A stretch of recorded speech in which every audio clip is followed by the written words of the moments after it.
afternoon to everyone. This is almost 4 o'clock here in Norwegian time. So I'm here, I'm back again. Gagawa tayong ginataang bilo-bilo. Mayroon man tayong sweet potato and then mayroon tayong saba na prusin. Luto na siya ito guys. I-warm up na natin. Ang una natin gawin, mayroon tayong 1/2 cup na glutinous rice. Ihalo lang natin kaunting tubig kasi bilog-bilogin natin ito guys. Yan. Tingnan na natin. Parang magbilog-bilog tayo ng hindi maramihan ang gawa natin dahil ako lang ang kumakain nito. So ganyan lang, ibilog-bilog na natin dito. This ko lang ito guys para sa akin. Yung pamilya hindi naman kakain na dito. So yung 1/2 na cup na glutinous rice, hinaluan ko lang siya na mga 1/2 din ay 3/4 na tubig. So ganyan lang. Ibuo-buuhin lang natin ito. Yan, parang mabuo. Nagpakulo na in casserole guys, nagpakulo na kung tubig. Pwede na natin lagyan mo na kaunti natin tubig. Yun na kung hanggang siyang mabuo, na yan, okay na yan guys, mo yan. Hindi na kailangan pa medyo maano siya, yung medyo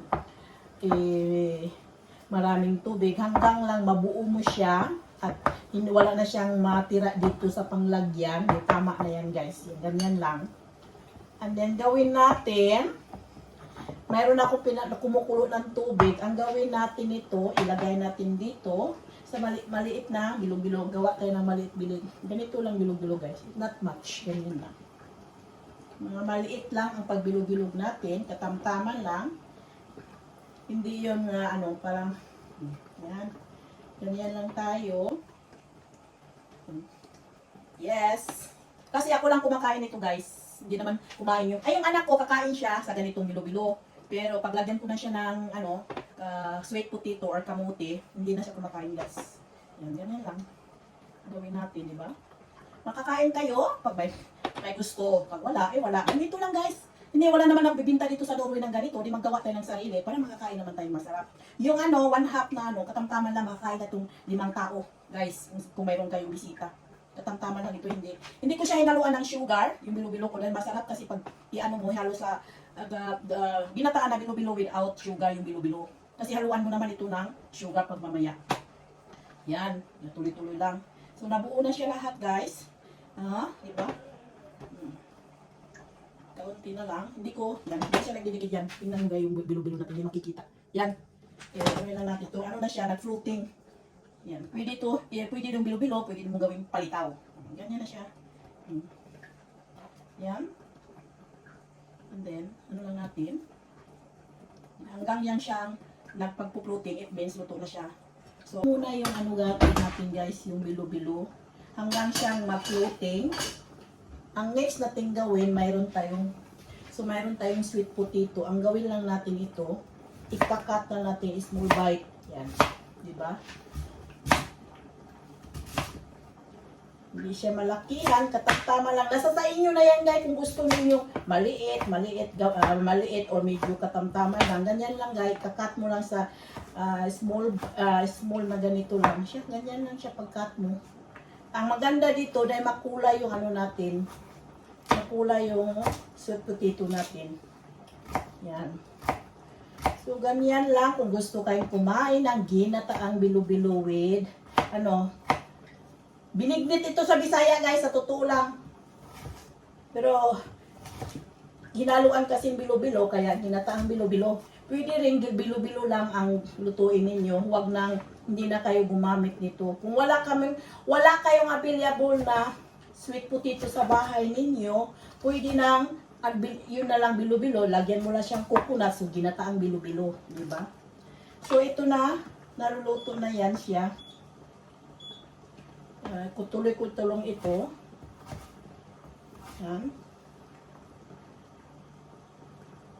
Tuloy ko lang ang pagkakat natin para tapos na ako nagluto ng dinner. So, gumawa ako ng dessert sarili ko guys. So, 'di ba? Ako ang dessert ko ito. Para sa akin ito, hindi naman ko sa pamilya ko hindi kumakain ng ganito. O, 'di ba? Simple lang guys. Ganyan ang pagluto. Pa-discarte lang tayo sa buhay. So, nag-floating na yung bilo-bilo. Mayroon akong cold water dito sa glass form. So, ang gawin natin, kunin lang natin ito. Ayan, ilagay natin dito sa cold water. Parang hindi siya magdikit-dikit, guys. Ibalik natin yan mamaya pag maluluto na yung ano natin, sweet potato or kamote. So, dito na rin, ilagay natin yung sweet potato. Pakuluin lang natin dyan. Of course, lagyan natin ng sugar. Dandaan lang paglagay sugar dahil ayaw kong matamis.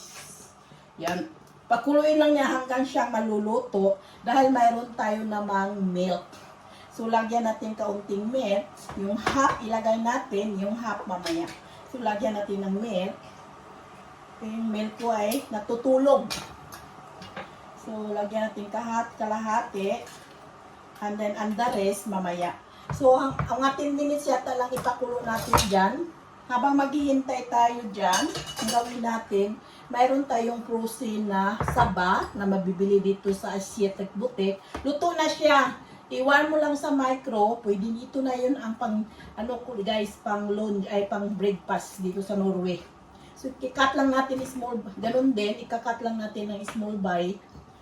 Kung merong available, kung wala, pwede na yung sweet potato ang niyo halo. So, hindi na kailangang maramihan.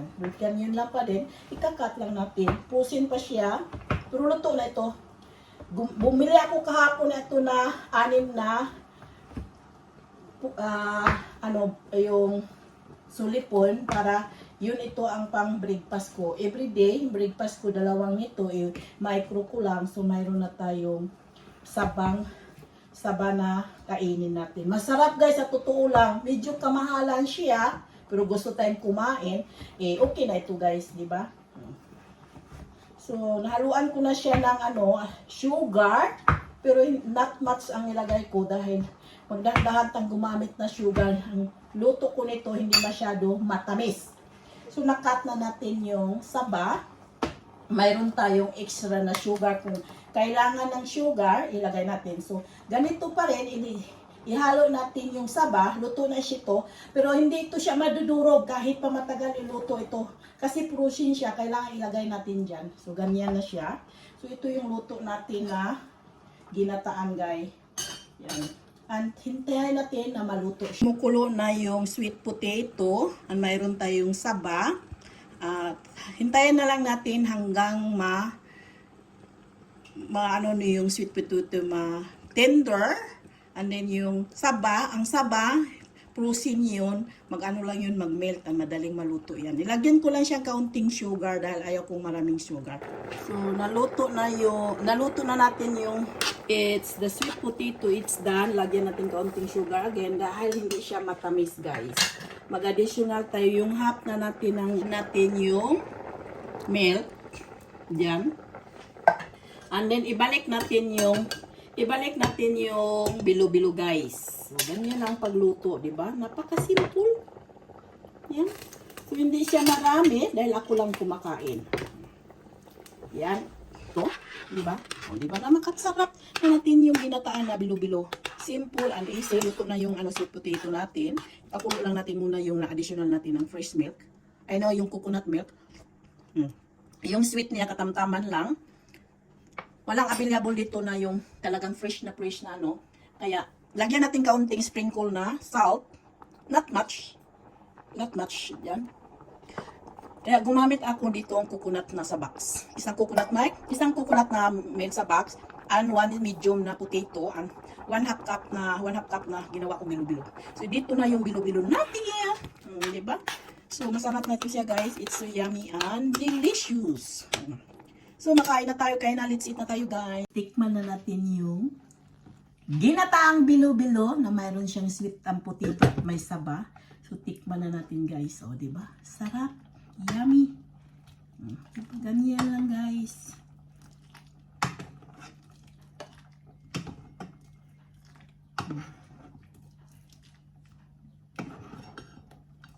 So, that is it, my ginataang bilo-bilo. So, tikman na natin.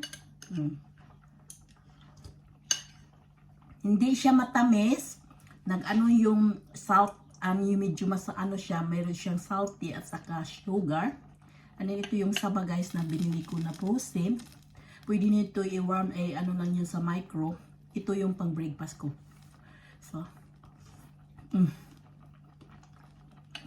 and may bilo-bilo. Simple lang bilo-bilo ko guys. Hinaluan ko isang tubig. Ginawa ko siyang bilo-bilo. Diya, bilo-bilo na.